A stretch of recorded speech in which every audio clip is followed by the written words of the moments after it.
Legend plat, Sharps Cove. Evening, everyone. I'm Jeff Overton. I'm with the planning architecture engineering firm G70. We used to be called Group 70.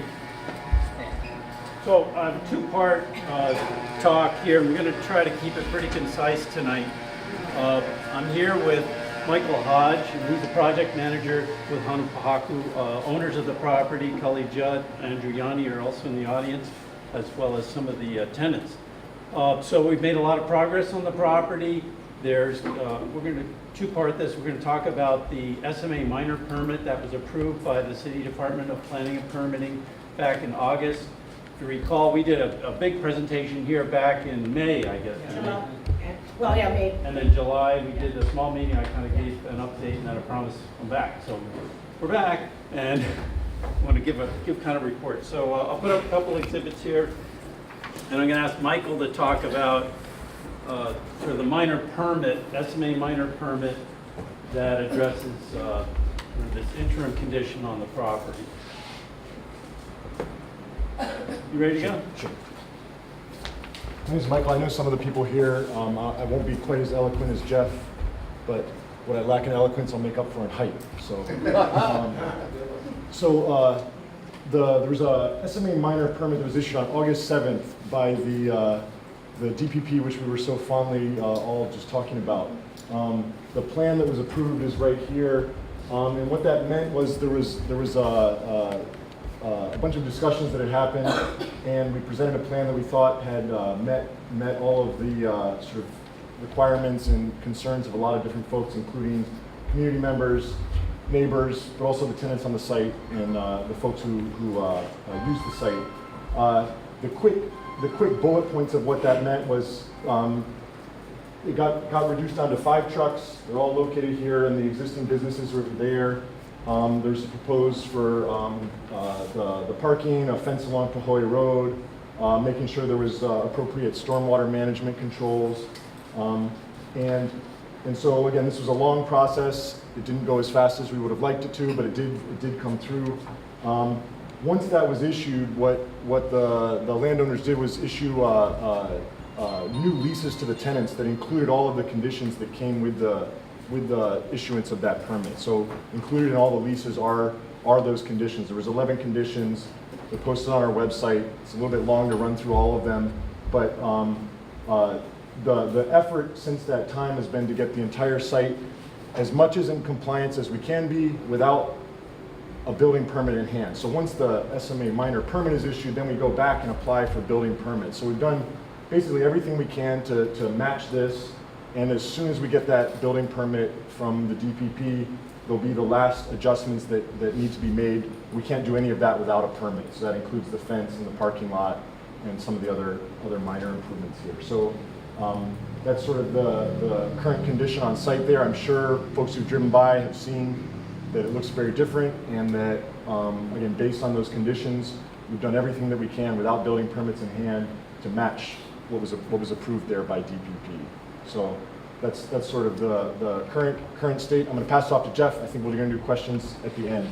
I promised Linnell that we were going to keep it tight tonight. So, but we're definitely here to answer questions. So this is not the long-term objective for the property. You know, when we presented back in May, what we talked about was the North Shore Sustainable Communities Plan that was approved back in 2011. I don't need to redo the presentation, but this very specifically talked about a rural community commercial center at this location. So it includes the land from Pupuakea Road to Pahoe, and it's roughly 4.7 acres here total. And many people in the audience here participated in that process. It very much specified what this property is meant to be over the long term. So redevelopment of the property is commercial zone, so that's really, we're building off that to provide a range of goods and services to meet the needs of the surrounding residential community. Understanding that this center attracts residents and visitors from outside the immediate community. Types of uses would be grocery stores, sundry stores, restaurants, and other services and shops. Smaller in scale than a country town, which is what Haleiwa Town is. 1 to 2 story buildings, clustered commercial uses reflecting rural character, safe and convenient transportation, great for walking, biking, and put the parking in the back. So we showed a plan back in May, and it was in our EIS prep notice. We've done some improvements to this plan to help just kind of add some more detail, and I promised to bring it back when I was here in July. Very much the same concept, there's just a little more detail to it. So again, our setting, Hanapohaku Road, the beach park, the highway, Pahoe Road. Long-term commitment that there'll be no entrance off Pahoe Road. Want to get a picture? Yeah. Not with me, you want it with me? Looks so cute next to it. So this is just a loading zone here. It's not a connection in here. So long-term fence or a wall along here in landscape along Pahoe Road. You know, we've spent quite a bit of time, especially Andrew, Michael, and Cully, talking with the neighbors here, working out the concerns. It was a little bumpy. This project was kind of messy a year from it. So we're definitely respecting the neighborhood in here, putting a nice buffer along this edge, and basically the buildings are all focused over in this direction. So again, as we had talked about in the guidance that the community plan talks about, parking in the back here, buildings not massed to the street like Haleiwa Town requires you in the special district to mass down towards the highway or the street. We wanted it set back because really the major focal point is the establishment of this village green, kind of a central green area that's going to be a gathering place for the community. This is your rural commercial community center here. That I always get those words mixed up. Rural community commercial center. This is your place. So just like Foodland is the place, the market that's used by much of the community. And when I lived up here almost on a daily basis, passing through here, but kind of an older style of design where it's a sea of parking along the front. There's no real changes planned on the Foodland side except for the closure of the in and out driveways along the highway and consolidation to a single entrance point in here. And that will be helped by restriping along Kamehameha Highway to have a central turning lane. So like we have a left turn lane that's set up for Hanapohaku Road here at the signalized intersection, this will stretch all the way down to Pahoe Road and then taper out. Plan is also to establish with DOT a crosswalk at this location so that we have good pedestrian access and crossing. So again, a lot of landscape along the front, set a broad area in here, and the intention is, although there is some circulation and parking here, really to minimize vehicular traffic in this area. And for much of the use of the center, this would be closed off and become more of a pedestrian kind of plaza area in here. So great for biking, great to walk in here, great to talk story with friends, and also opportunities for us to have hula, music, and other community and cultural activities in here. We have a single-story building along the front here, ocean sports, surf shop, part to it in here. These buildings are both two-story, so we're set back kind of in the mid part of the site here. The major tenants, again, focused on the requirements of the Sustainable Community Plan, services, goods and services that support the surrounding residents and visitors to the community. An urgent care tenant here, so that's a medical component. Not, you know, if you have a big problem, you got to go to hospital, but lots of basic medical needs can be serviced right here in the community. Avoid having to drive into Haleiwa, Kahuku, or Wahiawa, or downtown. Waialua Credit Union is committed to the project, and so we'll have a financial piece to it that's tied in here. There will be a pharmacy component supporting it. Over on this building, which runs more Malcolm-Mackay, major tenant would be a restaurant here, so this would be a sit-down restaurant component in here, and other supporting retail stretched along in here. So total floor area here, gross floor area of roughly 30,000 square feet, a leasable area that's more 27.5, somewhere in that. For scale, Foodland's right around 23,000 square feet, so we're approximately about the same size as Foodland, but if you notice, Foodland's one single story. We get to really capitalize creating open space by going two-story in these buildings here. And what we'll have in future presentation will be some perspective views and a little bit more on the buildings and all. So we're doing an EIS. I talked with you about it last time. That EIS I thought would be out by now, by September. We're kind of just working through the technical studies. We'll be faster than the 3 years or whatever it's taking for the other EIS in town. We expect this to publish October or November coming up.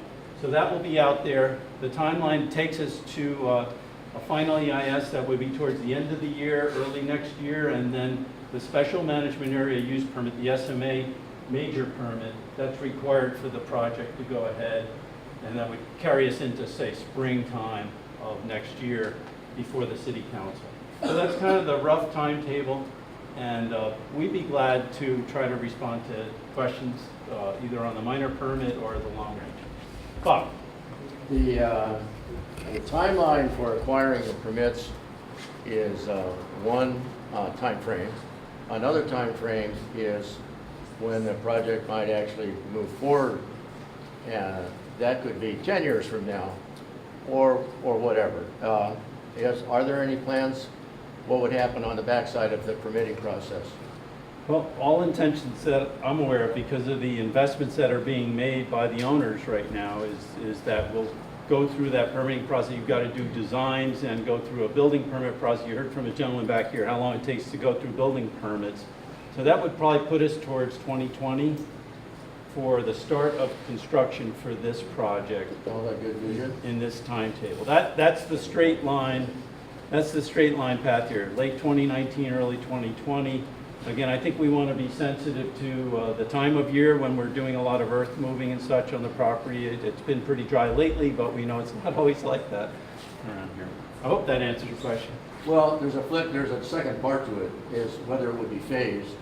And the motive for asking that question, of course, is as it relates to public restrooms. Okay.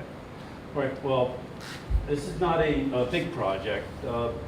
The Matsumoto redevelopment is about 34,000 square feet, so it's actually smaller than the Matsumoto KS project that we worked on in Haleiwa Town. You wouldn't do a project like this in phases. You would hop right to it. There would be restrooms on here. I would say that the restrooms are going to be very much intended for the clientele of the center here. As members of the community, I think there'll be a way for you to be able to use the restrooms here, but it's not intended to be the stopping place for everybody to use a restroom on the North Shore, because we're limited. We don't want to put a lot of wastewater, treated wastewater, into the ground at this location. We want to be really conscious of the Marine Life Conservation District and our sensitive coastal resources in here. So to answer your question, we've got to kind of manage how the restrooms work, but we will have public restrooms. Hope that answers. Well, no, the question was, would it be in an early phase? With the restrooms In other words, if the development plan Yeah. is planned for 2020, it could be phased. And so the question is whether a restaurant would be in an early phase of it. So this is where we'll be this year with the completion of the improvements that Michael talked about. We've got to pave the parking lot because that's a requirement to have an all-weather surface for commercial use. We still have the portable toilets that are back in here. Charlene's saying we should actually put some signs up that direct people there, so we're not having a lot of people go across the street. I can't stop them if people want to go, but I think, do we have signs to direct people to the restrooms? We do, and they're serviced regularly. Now, once the project, the long-range project starts, this will all be scrubbed. This will be completely removed. There'll be construction screens around. There won't be any restrooms on the property. There won't be any attraction or use there except for the construction workers, and we'll have on-site portable toilets for them. All right, I'm going to go boy, girl, boy, girl. Caroline. Okay, my For the question restroom, is, yeah. so is it, Foodland's okay with you cutting off, I mean, Giving access. Yeah. In other words, they're gonna close off the front, and then there's gonna be one entrance to food, no, one driveway that's gonna serve both sides. So the existing driveway up Kupagia Road, same, Right, but the one in in the there. middle. The ones off here, because of a bunch of different things going on, because the center, first of all, there's a development agreement that's set up between the two properties. They have to hold hands when we go ahead with this project. This was signed back Okay, in my 90s. question then is to you, so there'll be one entrance on one side, one on the other side. My question is, have you done studies as to how many cars between the two businesses are coming in that one driveway? We do have a traffic study that'll be published with the EIS, and the numbers are all put in there. I'd say, you know, traffic along the highway and the turning movements on the public infrastructure aren't negatively affected because this is not like a major attractor or generator. It's bypass traffic. It stops in, goes out. But if you're coming out of here and waiting to turn, you're still going to have the challenges that you have on a busy traffic day because there will be a signal here. What there will be There will be a signal there. there will not. There will not. But there will be a center turn lane here, the shelter lane, so the through traffic will be able to continue to go by, and if nobody's coming and making a left in from Sunset side, you'll get in the shelter lane and then taper back in. So it should work. It's gonna be busy. That when the traffic's up, it's just gonna be busy. Nice thing when it's busy, at least it's slower and it's less of an accident thing. But we have to have this. You know, we're going through all the studies that we have to do, and it has to be blessed by the state DOT. Okay, yes, sir.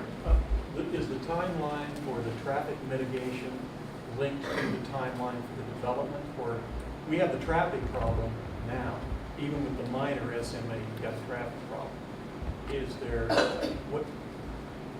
timeline difference on the two? Or do you wait for the traffic mitigation till the project's completed? Yes, this is part of the long-term project, which is the restriping to create. We don't have to widen the highway, so to speak. There's plenty of right-of-way in here using both sides where we would restripe in here, but there's no plan to restripe this section until the new project Why is not? opened up. Well, was not a requirement under the SMA minor in here. There was no traffic study requirement. I understand that there's traffic out here. Your suggestion to us is that we should pay attention to it earlier, and possibly if we could try to accommodate that, we could. So I think that's a good point. I know at an earlier meeting, some people were saying go ahead and pursue this crosswalk as well. So the owners and project manager are here tonight. We're able to hear that. We'll report back on those two items. Right now, the plan is not to start that until the Would land. it be incorrect to assume that that would be relatively inexpensive if all of the right-of-ways are already there?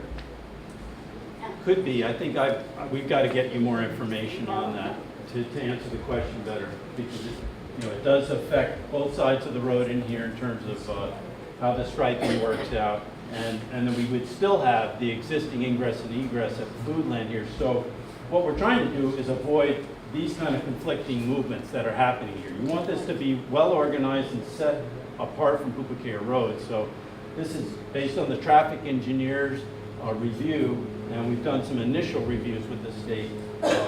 This is the best way to organize it. So it really waits until the moment where we can tie the two projects together and have it all focused there as one improvement. Yes? May meeting, the bus stop was discussed. What's the progress? Yeah, I don't know. I'm just asking. I painted white lines on it. That's the progress. Sorry, I'm being a joker. We have not, the appropriate time for us to probably get the DOT engaged in this is when they see the EIS. They're going to want to see the traffic study and all of that. Then because if we ask for it now, they'd still say, okay, well, show us a traffic study. So we're a month or so away. I thought the EIS was coming out in July. We had some delays in the technical studies. So good point. I want to live up to my word. And we're going to report back on the idea of trying to advance that. The thing is, you have to have a destination for it. I think we do now. We just need to have a location, a walkway that would tie in. The new plan, as you can see, has walkways along the frontages and, well, internally in here. So some of this is to meet code. Don't want to create a Mililani-like kind of setting. We want this to still feel country and like our own place. So boy go. Okay, Bill. The crosswalk will have to be ADA compliant, right? Definitely in through here. Yeah. I know you've raised the point about the grade differential at the park. Mate, here it is here. Yeah. I got that. No, I understand, but I'm just saying, I respectfully suggest that you're not going to be able to do a crosswalk. Yeah. And the DOT have not yet said that they would agree to the stacking lane. So if they don't agree to the stacking lane, will you still go ahead? All of this gets reviewed in one big review process. So Specific, Jeff, please, you are frustrating us because we ask you specific questions and you refuse to give the answers. The specific question is, if the DOT will not allow the stacking lane, will this still be going ahead? There is a stacking lane already along here. No, it doesn't go far enough. Right. Everybody going west at this time is illegal turn or double hill. Right? No, and I've seen them go in the wrong way and out the right way, or what, you know, kind of double like that. So, Bill, I'd love to be able to answer your questions. I don't have anybody from DOT here. They've not reviewed any of these long-term plans. This will help the community if it comes through like this. There's plenty of room for it, and so it makes a lot of sense. The question about grade challenges in here and how this works, there could be along the sidewalk in here or this side of it, a pedestrian path that would meet those grade requirements. So you don't have to build a new ramp up the hillside as you're showing. There's different technical solutions to all these questions. But good points, all of them. Sally? I've heard you mention the word minor and minor permit. Could you please explain what is minor Sure. about this? Okay. Yeah, Jeff, I think some people are not really totally aware Okay. of one thing we're doing one thing right now that has been approved. They're waiting for permits to be able to start to do this. There's a whole other thing here, which is the major, so. So let's, If you can really thank you. explain where we're at right now and what's happening for the interim, and then say that the other stuff you went into is our goals for the future. So, an SMA minor permit requires a total construction value of less than $500,000. Single-family residences are exempt. So when we went through a plan, as you recall, before we were involved in the project, there was an attempt to go through a series of SMA minor projects here that cumulatively went over $500,000, and that was Chuck, didn't go ahead. We looked at this together and came up with a plan that didn't have a whole lot of new construction tied to it, just the minimum required to take care of the stormwater and the all-weather parking and paving. This came in at a construction value that was less than $500,000, like 346 or 386, something like that. The city agreed with it. We had a professional estimate. So we stayed under the $500,000. Again, we have 3 parcels here that are being joint developed. There was a condition to get a joint development CUP, which was approved about a month later, early So Early August. what are the actions? The action. Of this less than $500,000? Got it. That's really good. So the fence, I'm getting wild like this. The new chain link fence is included in this. The cost of the paved parking in here, the stormwater management facilities that are put in. We've paved under, we will be paving, they're gravel now, under each of the food trucks, so they will have all-weather surface under the food trucks in there. Some of the other elements, they actually had, we went and quantified the cost of the seating area tents because they were considered semi-permanent, so we had tents up there and those costs were in there. And several of those other, the grading actions that were taken. The cost for the treatment, aerobic treatment system that services the commissary, the real estate office, was about $60,000. So all those pieces together came up to about around $350,000 total. So you've included the investments that you previously made in that number? Well, some pieces, and it's a good point, because this has had to be dealt with very finely. 2 of the buildings over here that Liam's business are associated with already had minor permits for them. So they were, the real estate office carport and the commissary office building were Elaine's buildings, Nubille's dentistry in here. Those were pre-existed before the estimate, so we didn't have to count those. And what we didn't do is build new buildings in here. There's no new construction, and that's really how the costs stay down. So it's really, what is the requirement to take care of the environment here, correct problems with the grading and such, and pull all those pieces together to make it a legal conforming site. The city has agreed. We had 11 conditions in here. We have to live up to the conditions, and now we're in the process of finalizing the, we had notices of violation and accumulating fines. Once the applications were filed, the fines, fine accumulation period stopped at that time. And the one thing that we can't do is pay the final fines until the actual grading permit is pulled. So we had an SMA minor permit granted back in August. We immediately filed the plans, and as the gentleman had said, they're at DPP. we think we're actually pretty close to getting the approval. I would say October, we should have everything all resolved. We're very close to finishing the whole process. Without the EIS, how did you determine the drainage and the mitigation of the runoff into the MLCD across the highway? Well, we did have to do a drainage report or we offered it for thoroughness, because when we met with Max and Denise and folks, I've lived in the, very sensitive to these issues, and we know from reports of the past that there's been some runoff in here. So we want to make sure that we're taking care of the property. In fact, you can see some of the temporary erosion control measures that have been placed out there already. We're allowed to do those because they're not hard construction. So these are the silt barriers that are out there. Purchased a couple $1,000s worth of those and put them out in case we get a rain, just to take care of those things. So those pieces are all engineered, and they got reviewed by the DPP's Civil Engineering Division to be sure we size them properly. The long-term project has actually very good drainage controls, and I don't think tonight we have the time to get into it, but at a future meeting we have that. But it's an important point, and we need to pay attention to that. Yes, Joe. Yes, a question since you mentioned the fines. So, as everybody here knows, there's been an accumulation of violations with fines for the past 2 years of community and environmental disruption. So tonight at 6 o'clock on Hawaii News Now, there was a report on this very issue. And it was reported that the fines, and this is reported by the DPP, totaled $38,000 for one of the violations. That was settled, apparently, for the issuance of some of this permit, and $3,800 was paid on that. So they're paying 10 cents on the dollar. Two outstanding fines total $159,000.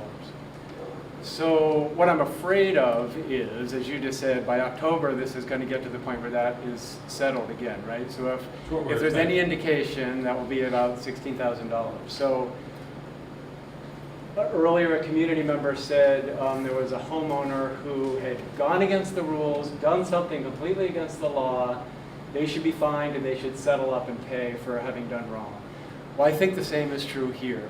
And I would like to see, since you said the developers are here tonight, they have talked in the past about trying to establish goodwill with the community. And so to see the intent of that manifested, I would like to see them make a commitment that even if the DPP is willing to settle down to almost nothing, for them to commit to paying these fines in one form or another, either to our city government to continue to do the good work it needs to do, because it obviously needs resources. Everybody is saying it's resourced right now. It can't fulfill its mandate because it doesn't have money, yet it's allowing people who have already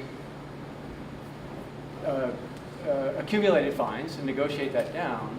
But if the DPP doesn't want it, then we can talk about how those monies that are owed can go to a good community organization that the community can decide could really put that money to good use. So I'd really like to see that commitment made tonight.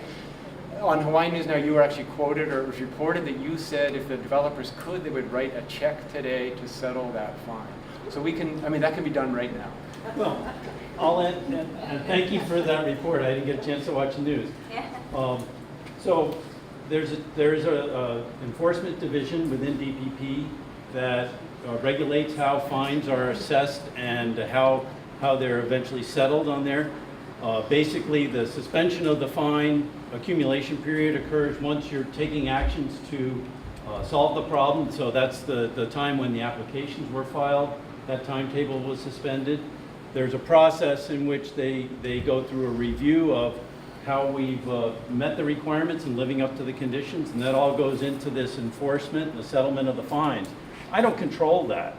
It's really up to the city, Department of Planning and Permitting, to make a determination as to what percentage, if any, deduction is made in the fines. It's all about goodwill and living up to that. So that's the process. The question is beyond that. Can we, since everybody's in the room right now, can we just kind of put it on the table? Is that something, since another community member has already proposed, that if rules are broken, the fine, you know, the Well, you're fine should be putting words in paid. my mouth because I didn't say they should be fined. Then let's to try a certain to, you extent know, over address there. that with everybody knowing. This is a community that's trying to establish a way that we can work together effectively. Well, the thing is here by law, you know, I mean, the head of DPP, the prior one that just retired, has said very clearly that the role of DPP is not to fine, but for compliance. Okay, their goal is compliance only and compliance oriented. They are not really trying to fine people. They just are using the numbers and the fines as an incentive for compliance.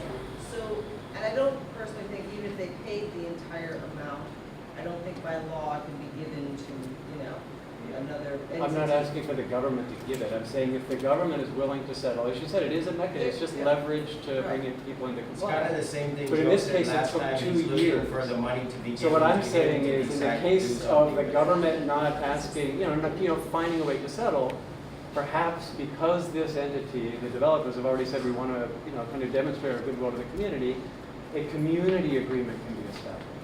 And the reason I said that to the reporter is the owners have been ready from the August 3rd approval of the SMA minor to get right to the table. The problem is you can't because we have these steps involved where we have to file supplemental applications and get them approved before we can clear the grading and building violations and such. So whatever we could get approved has been taken care of. As you mentioned, the first 38,000 has been taken care of. So I didn't know what the new number is, but you said 150 They something. reported 159,000. Okay, all right. So when I made that statement, I'm saying they're anxious to get this settled. They're very much working. They've pressed us daily to get all these applications in, working with the city to get this approved. So we're on board with this. We're there getting this finished up. And I'm sorry it's not done in September here, but it looks like October.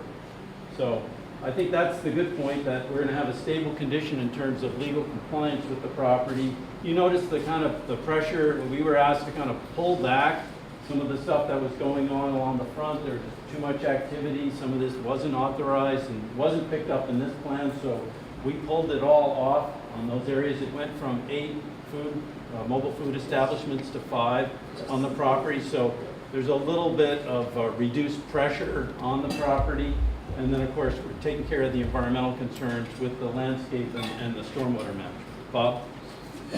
On your restriping, with regard to some expansion on the highway, how does that relate to parking on the ocean side? Currently, cars park over there. Would they, You're talking about the future plan. on the Mackay side of Kamehameha Highway, when the restriping happens, will parking be lost on the Mackay side of the highway to accommodate that? Don't know, good question. I know Bad it's answer. summertime. Bad answer. Don't know, it's a bad answer. I think, we've heard a lot about parking tonight. I know that people really push it for parking here during the dive season. The summer seems to be the peak based on when we lived on Pu'ula for 13 years. This was really tight, and it seems to have gotten even tighter just watching it more closely this summer. So I think there will be some reduction in parking, but we're not making any proposals for the beach park. I think, working hand in hand, if you folks want to put no parking over there, that's a question. I know there's a long-range beach park master plan in here which addresses some of the parking, but it's not like we're creating a whole new big beach park parking area. So probably, yes. I think long-term, that parking is a bit of a hazard across there, just like the parking that has happened illegally along the front here on occasion. That's a hazard too. So we need to resolve both of those issues. All right, I need a new question. Let's go ahead. 2 questions.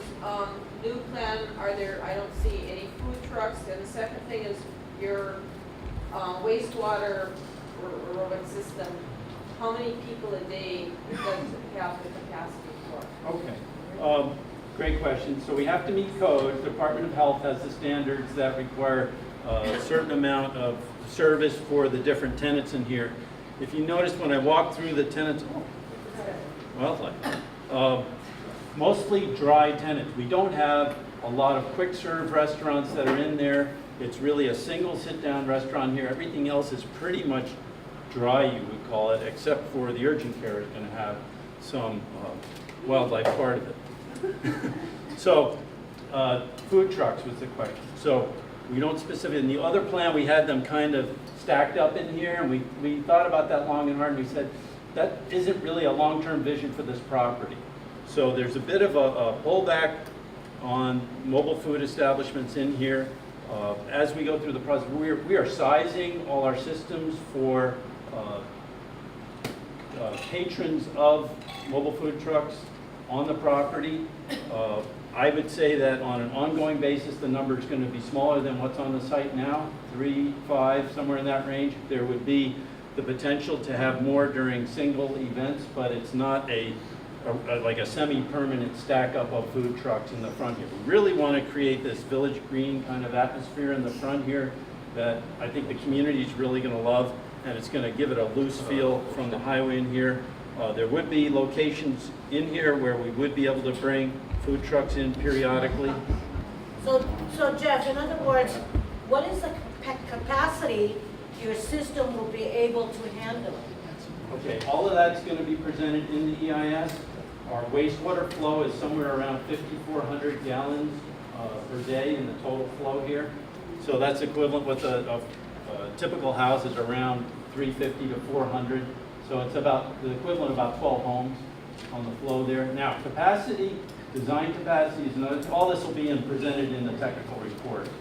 Design capacity for the wastewater system up in here, they always require redundancy. So there's got to be double sizing of all your pumps, your aerobic treatment, your disposal system. The plan here is to do the leach field system in the back here in this section, so we can manage our runoff and collection in this part down here. So it gives us the greatest period of time for absorption in the Vados zone and the breakdown before this water eventually flows down through here. So I know I'm giving you kind of a quick answer. I want to have the technical report in front of everybody. I know there's folks in the group who will really drill down on it and look at it. Bob will look at it carefully, and we'll have more information. But I hope that kind of gives you a quick answer tonight. Yeah, I hate to see any kind of leakage and spillage, you know, that's all porous. So so it's very porous. So we have to meet very rigorous Department of Health standards to do the approval. And what we've been told is, please don't do a wastewater injection well on this property. Okay, most people don't like the idea of doing injection wells. So the idea is that we do an aerobic treatment system that basically breaks down a lot of the nutrients in the system, and then we have essentially over 10,000 square feet in here for the disposal field in this area. So it's more than double the normal operating capacity of the system. And Department of Health, of course, has to approve it before we go through that. So we'll look at that. Rex? How many parking spots are there going to be? 126 is our current count. 126. Yeah. The code requires about 88 based on the floor area of these in here. And what you're saying is, even though it doesn't show, there will probably be food trucks out there. Yes, we should expect some food trucks. It won't necessarily be 6 or 8 all the time. I think it's going to be a smaller number, and we're kind of working through the plan on that. So where would they be? In the orange and yellow?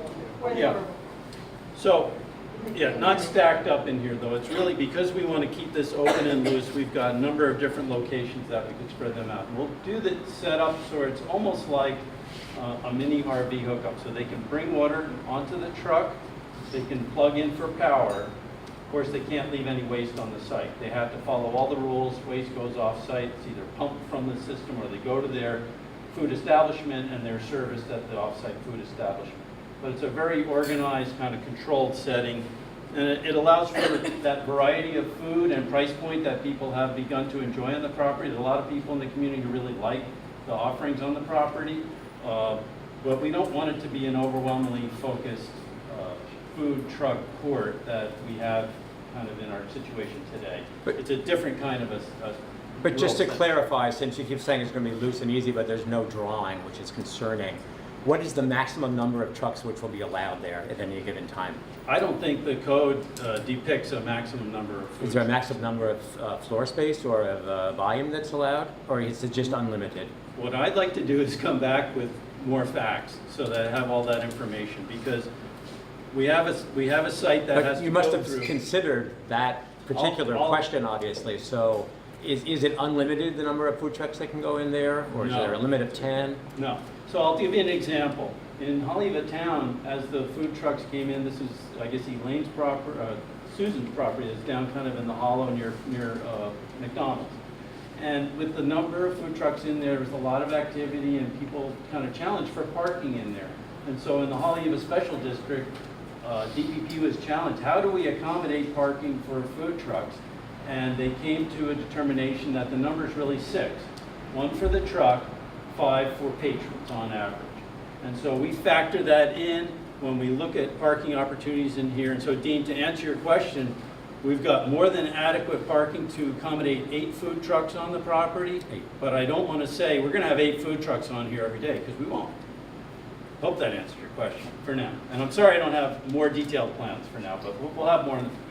My last part was, Go ahead. so is that crosswalk guaranteed? No. No. Because I almost hit somebody 2 weeks ago, Yeah. who was dashing back and forth. It needs to be organized, and I think that's the point. It's not really that safe the way it is with folks kind of just traipsing across either direction. So the whole intent was, in our walkways, bike paths, and the frontage walkway in here, to really concentrate to this location. And I think Bill has challenged us to make it work technically from all the ADA and such. So we'll be working with DOT to come up with this, but we feel, based on the traffic engineers and what government has looked at, that this will probably be the best location. You already have one here, and the importance is that signage really directs the pedestrians to those places. Now, guys on a skateboard that want to rip across and do an ollie or whatever and land on the property, you can't stop those guys, but we're going to need to do it in a safe way. And so we'd like to work towards that, but it's not guaranteed. That's our plan. It's a plan. Okay, Bob? With the closure of the certified kitchen in Waialua, should that eventuality come to pass in the near future, will that affect any of the food trucks that are on the property today? Don't believe any of the food trucks are serviced by them. The ones that That's are... where they have the commissary on the property now. Yeah, I already asked that question. Yeah, that's a Because I knew good... that they shut down in Wyoming. Yeah, so the ones that are on the property now, there's one here, and is Liam's truck attached to this one now? How does this... That's the kind of... Used to be the Thai food truck in there, and so they've converted who's served by the commissary to just one truck is served by the commissary on the property. The others are, they were in our list, I don't have memory. One is Jerry's Pizza. The taco truck is served by their Laie or Haula, the taco site over there.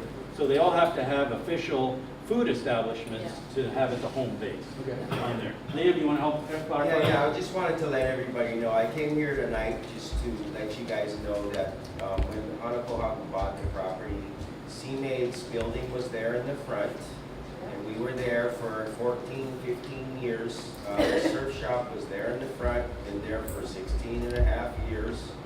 Chet was there in the front, he'd been there for about 15 plus years. It was me, Chet, and my wife, and then Chet's son moved in his wagon. So there was 4 wagons along, 2 wagons, and there was Susan Nemi's realty office. We're actually really back to where we were along the frontage from the day they bought the property. We beautified it a little bit. I think I beautified my area a little bit more. I had kind of a snorkel set up on the front more, and had really, I'm able to service a lot of people in the summer, and my surfing equipment and all that. And because we listened to the community's concerns, and there's people that said there's too much along the front, which I didn't really agree with. I have people came to me going, what happened? Where'd everything go? Oh, wow, it's so nice along the front. Everybody has different opinions. But we went ahead, and I took one of my food trucks and I moved it way back. We had one food truck that had to leave because they had problems. We had another, they left on their own. We had another food truck that he's moved to Haleiwa. So we had to go down to 5 food trucks. My son had a shave ice truck there. We had to delete his shave ice. I put the shave ice now into the shrimp truck.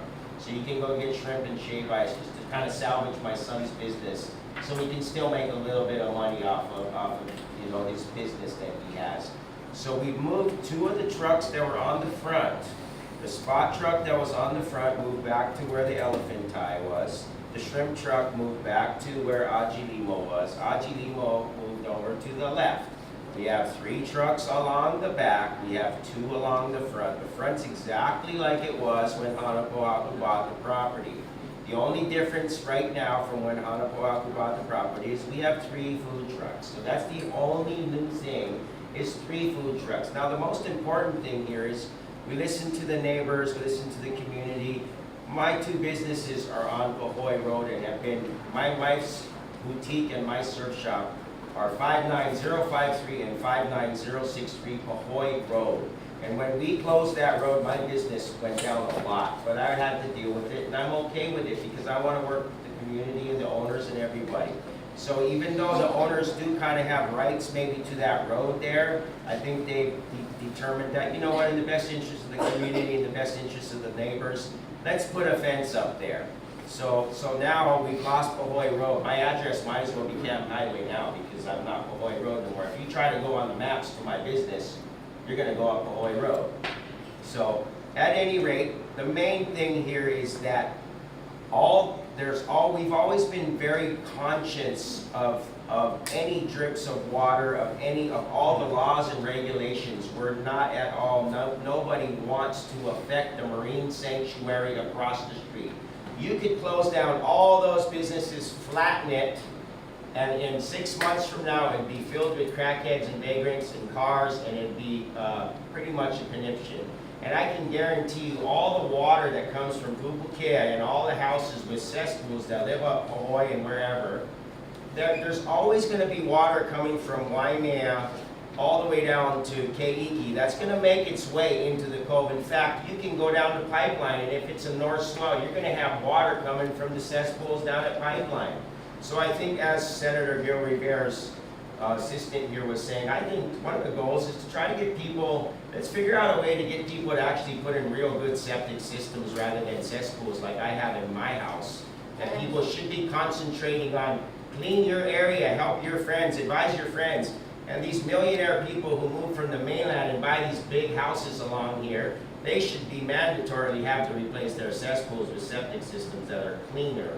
So there's a big broad thing here, but the point here is that right now, as we speak today, we are under very strict, I have a contract that I signed, Chet does, Taco Truck, we're all very aware.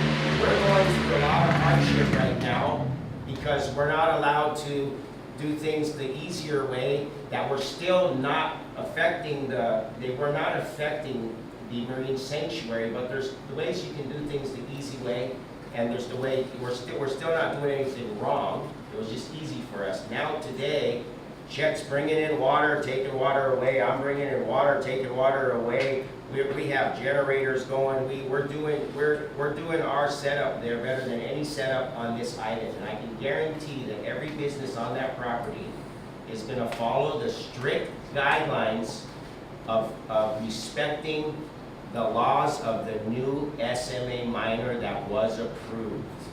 The community asked us, everybody's worried about food trucks and wastewater and this and that.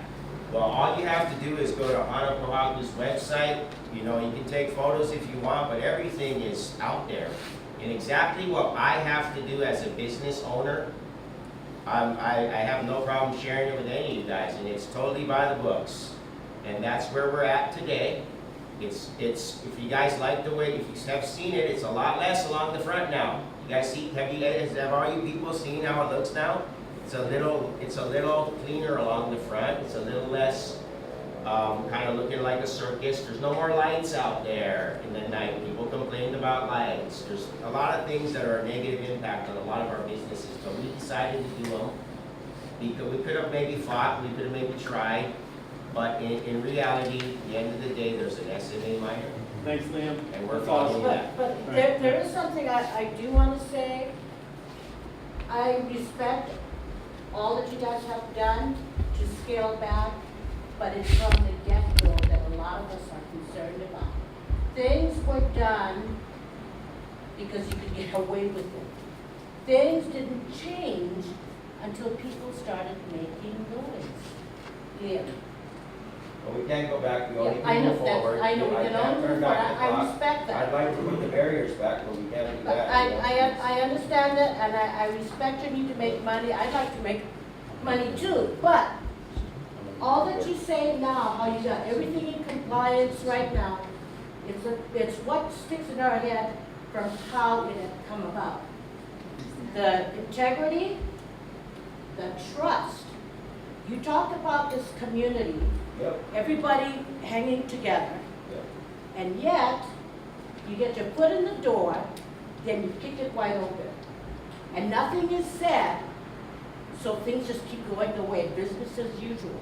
But it wasn't until people started to say, this doesn't look right. How do they go about getting this done? You know, and then you come to find out, a lot of that stuff wasn't done legally. But because nobody spoke up at the time, no one was vigilant at the time, things just went on and on. And this is why we're here today. You know, Exactly.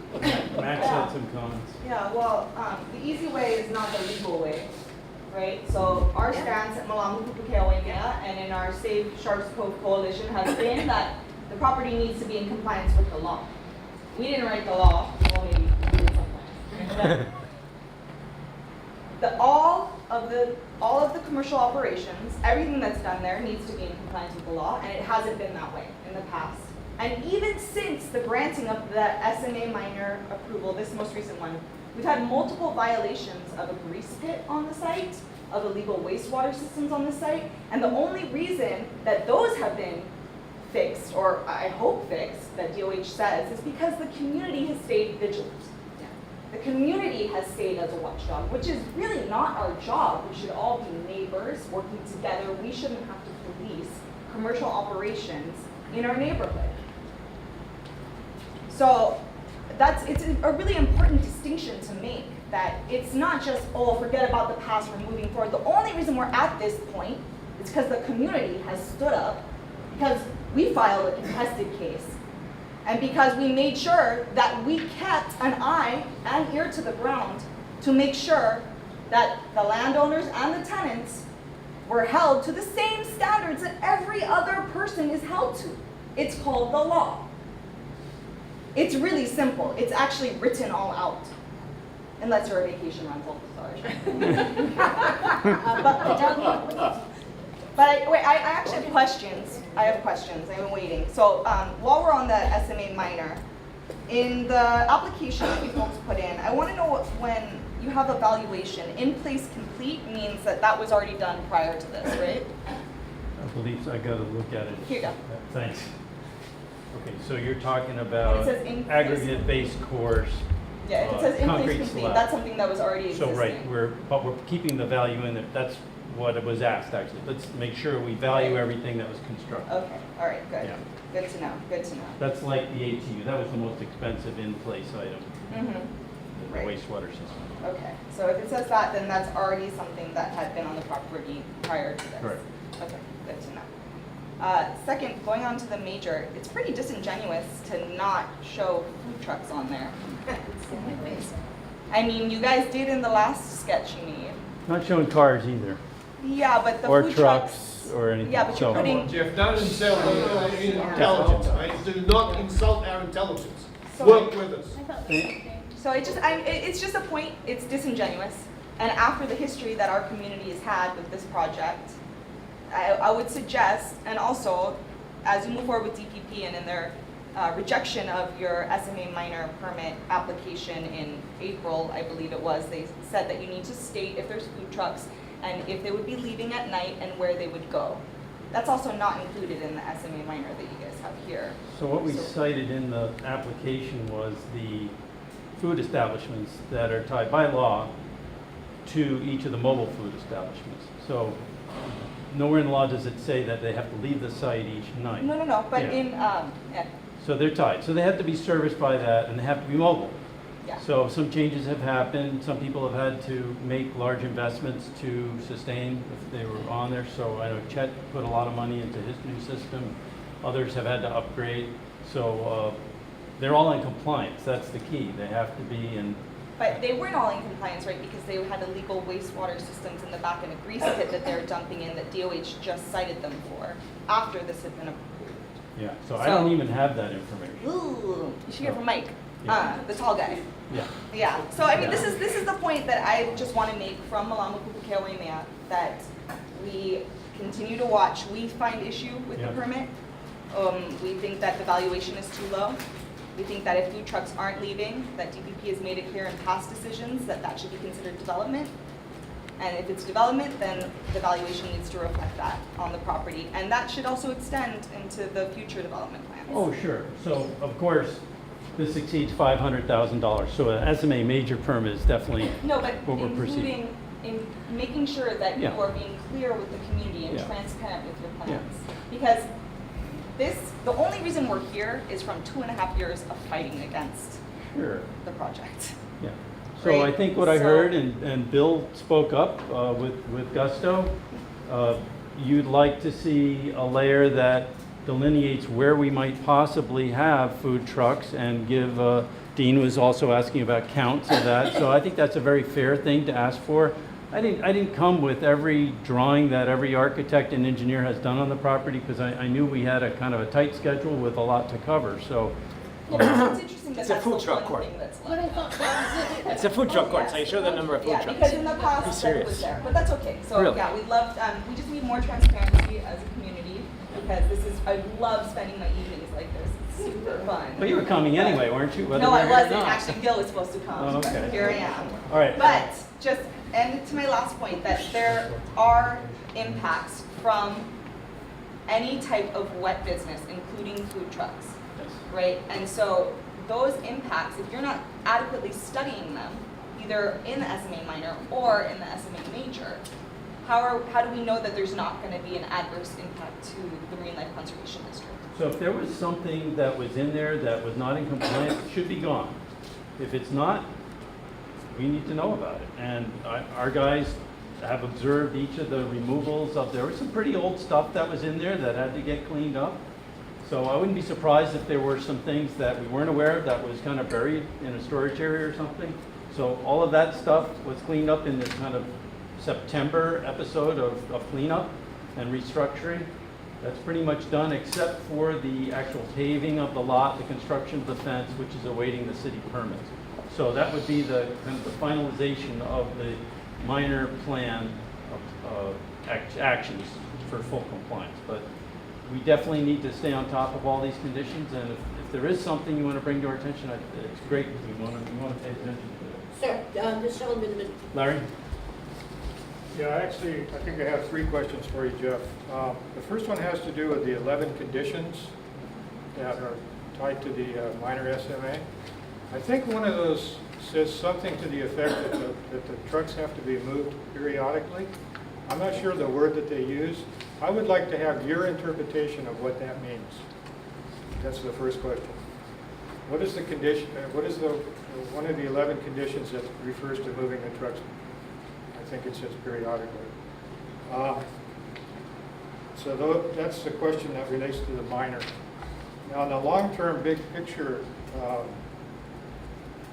situation, can you show the definition of the rural community center again? You have it on one of your boards here. Sure.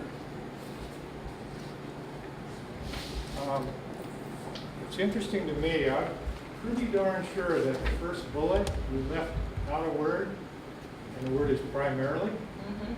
It should say range of goods and services primarily to meet the needs of the surrounding residential communities. I'm just curious why that word isn't in there. It's supposed to be, I think. Do you want me to answer the questions one at a time, or do you want me to? Right. Let's answer that one. So what I didn't do, but I did hand out at the meeting in May, was a full printout of the actual verbatim page out of the North Shore Sustainable Community Plan.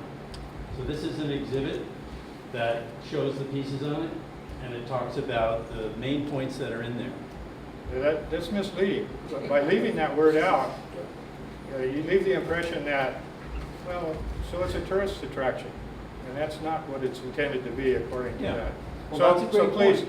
please correct that. I'd like to address that If point. you'd right- like to earn some integrity Yeah. and some respect from the community. I think that's an important question to address because you brought that question up earlier, Larry, and that's really important to us in terms of the planners for the project as well as the owners. They've got to step up and live up to that, and that's specifically the tenant set that they put into the project. So the tenants that are targeted towards supporting goods and services for the surrounding community in this plan, the financial services, this Wailoa Credit Union, they're very excited about locating up here. They'll provide a nice financial element that doesn't exist up here servicing the community. The medical piece, the urgent care, for that element, that's going to be a real benefit to the neighbors, your neighbors and yourselves. We'll all probably get to use it, as well as the drug support, the pharmacy. The restaurant. 2 stories, both of those? Well, no, there's different tenants. The way this works is you'll enter the second floor from the back side here, following the grade, and then it'll be 2-story, and that will enter only from the front side on here. So we're working with the land here, so we don't have to do lots of earthwork in here. But yes, there will be some components in here that would be retail elements that would service both the neighbors in the community as well as your visitors to the area. So we're very much consistent with the plan that's set up, that you worked on. Interesting. Yeah. Okay, well, here's the third question. When you're doing your traffic studies, you've omitted a key element, a key problem, and that's the delivery trucks that jam up Pupukea Road every day. If you're working with Foodland, I'm a firm believer that there's a way that you guys can work together and solve that problem. And if you don't include the delivery trucks in your traffic studies, you're making a big mistake. Thank you, Jeff. Oh, one thing. One more thing. You still owe us an answer about moving the trucks, but The first question. this is going to sound like a wise ass question. But, All right. Obviously, you're a good planner. Thank you. You've been at it for a long time. Now, just curious as to what percentage of your job is public relations as opposed to planning? Public relations. Yeah, I think you're really good at public relations as well as planning. And that's because he has a history with the community. I've got, yeah. How he likes to say all the time. Thank you very much. I appreciate Larry. And they're supposed to move an X amount of feet. So it's not like they can jump in the truck forward and reverse and just roll down the hill. Yeah. There is a specific amount of feet they're supposed to move. Yeah, so I'm going to try to answer that minor permit question, and maybe even Michael could help me because I know he's kind of more day-to-day on this. I don't see a specific comment on that. So it's more living up to what the state law requires, Department of Health, for the mobile food trucks, mobile food establishments. And it's all about how they're serviced, from what I understand.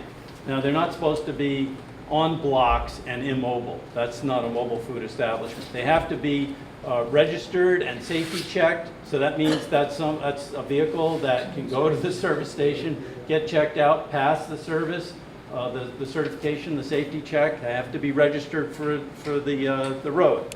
Now, that does not mean they have to move every day off the property.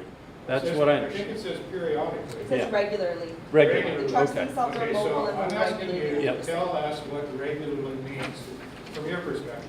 Does that mean once every 10 years? No. Or does it mean once a week? To me, I think weekly, but I don't know. Each of these are individual businesses that all operate with their food establishment different ways. So I don't know the taco truck, how often the taco truck has to go back to their home base and go through cleaning and resurfacing. Do you guys have any information on how that one moves? I don't know. So Is there some kind of weird rule we're operating under where the people who know and have the answers don't speak? Or I don't get why this is such a struggle. All the trucks at this point, everything you see on the property at this point, if you wanted, if there was a reason they had to move tonight, we could wake up tomorrow morning and they could all be gone. They all are mobile food establishments, and they all can be mobilized at any point. I guess we would say that, you know, once a week or a couple times a month or whatever that, like he's saying, I'm ready to move my truck whenever I'm close. It's movable, it's registered, it's safety. Nothing is stuck in the ground, there's nothing underneath it, there's nothing falling into the ground. Following the standards. Young man. I would like to ask, but I'm Christian, by the way, and my dad owns the North Shore Tacos. And I would just want to know, like, just because I'm just my first meeting here, what would be like the community significance of the trucks moving in and out every day? It almost seems like that's the implication.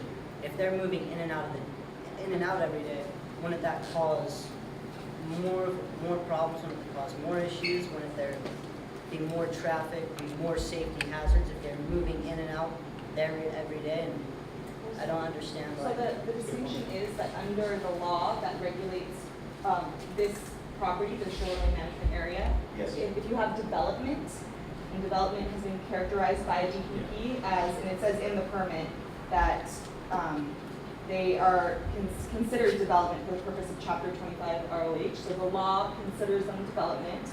So in this instance, you need to get a permit for them, so for them to be legal.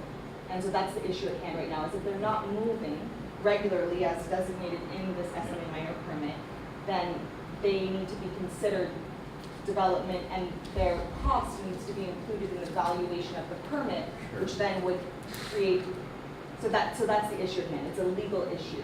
So is there a way that we can work to getting those permits to where it wouldn't be a Okay, problem for the I'm just community for gonna- those ones to stay? Yeah, I'm gonna hop in major. now. Okay. Yeah. So I think Not really speaking for the agent here, but I mean, Max has raised a good question. DPP determined that these are not immobile development entities, otherwise they would have forced us to include the value of them. If we used a number like $20,000 per food truck, that would be $100,000, we'd come up to $450, we'd still be a minor permit. So it's really not an issue whether minor permit, major permit, that kind of thing. I think it's more living up to the spirit of the law and what it is. The law is, frankly, it's a little bit loose. I think these laws need to be tightened up. But it says in here, in the citation, the trucks themselves are mobile and will regularly leave the site. So I think that's where Larry's pointing that out. Max brought it to my attention in here. DPP does not regulate food trucks. It's the Department of Health that regulates food trucks. So they have to be mobile. I think it's a question to the food truck owners, how often they'll be, and I think we'll report back at the next meeting how frequent these trucks are moving off. To me, once a week, movement once a week seems like a real thing, but I'm not in that business, so I can't answer that question. But just moving on towards the major, I see that you have a couple of facilities that would be great for local needs, a pharmacy, credit union, and urgent care. Is there, speaking as a medical person, is there attendance identified for the urgent care at this point? We haven't got official sign-ups yet for that tenant that we're able to release right now, but this is a local business, it's a Hawaii business that will be signed up.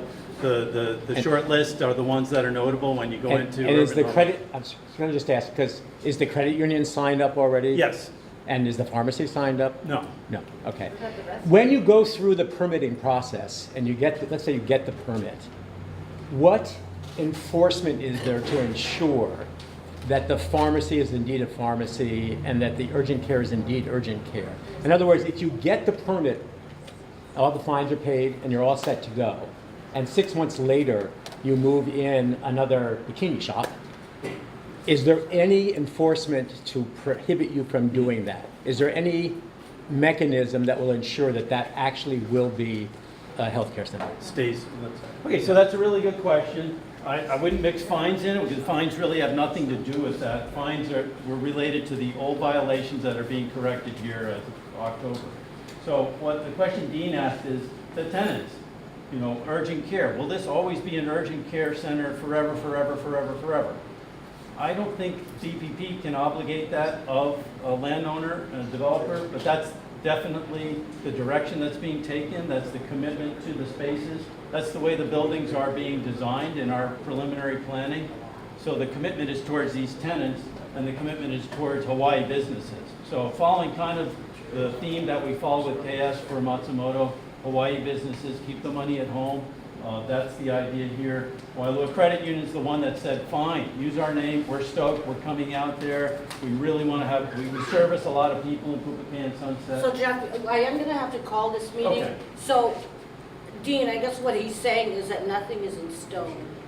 And in fact, it's not that they don't have to be there forever. Yeah. In fact, the day after the permit, you could switch and have somebody else come in legally. Is that correct? Technically, that is correct. That's Yes. correct. Okay. So the reason. Just wanted to clarify, that's all. The reason why the reason why the tenants are being proposed this way is in compliance with this, but it's not the only reason they're doing that. It's because these people live here, and this is what this center is supposed to be in terms of supporting this community and these types of uses. If you have another use that you think would be good to come in here, let's hear about it. So I'm sorry, we've probably extended longer than we needed to, but I wanted to answer as many Oh, questions. no, I'm sure everyone's Yeah. glad. We're gonna come back, when's your next one? November? Yes, November, I have it here, November 15th. So our hope is that the EIS would be published by that time, so there'd be much more information that's out there.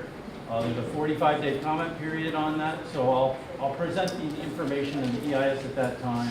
And you'll have good answers for Bob's questions. These follow-up questions, we all heard them, and we'll be able to answer them best as we can at the time. So, thank you very much. No, thank you very much for being under the hotline every time. Who wants to help fold the chairs and put it back?